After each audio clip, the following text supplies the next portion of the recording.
ఉండేది. అందుకే వాళ్ళు 99లో కూడా గెలవగలిగారు.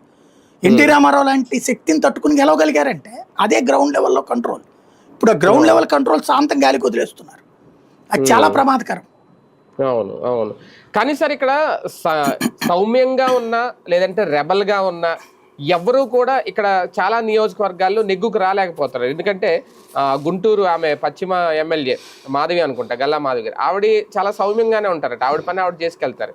అలా ఉన్నా సరే అక్కడ డామినేషన్, అధికారులే ఆమెకి కనీసం గౌరవం ఇవ్వట్లేదు, పట్టించుకోవట్లేదు. అంటే ఇది ఒక ఎగ్జాంపుల్.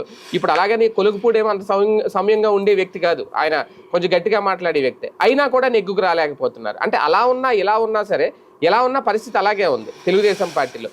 ఇది ఒక పరీక్ష బాబు గారికి రేపొద్దున్న, లేదు బాబు గారికి తెలియకుండా గ్రౌండ్ లెవెల్లో ఇలా జరుగుతున్నాయా? ఇక్కడ కేసినేని చిన్ని వైపు పార్టీ అంతా ఉంటే కొలుగుపూడి ఒంటరిగా ఉన్నారా అనే ఫీలింగ్ కలుగుతుంది ఈ రాతలు ఇవన్నీ చూస్తూ ఉంటే. దీన్ని ఎలాగా సెట్ చేయడం?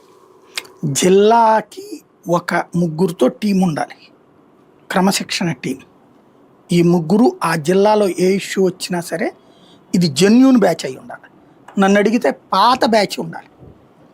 ఏది ఇప్పుడు ఎలక్షన్లో పోటీ చేయకుండా పక్కన కూర్చుని ఉంటారు చూడండి, అట్లాంటి వాళ్ళు అయి ఉండాలి. సీనియర్ వాళ్ళకి ఆ అధికారాన్ని ఇవ్వాలి అధినాయకుడు. తప్పుని తప్పుగా మాట్లాడేవాళ్ళు, ఒప్పుని ఒప్పుగా మాట్లాడేవాళ్ళు.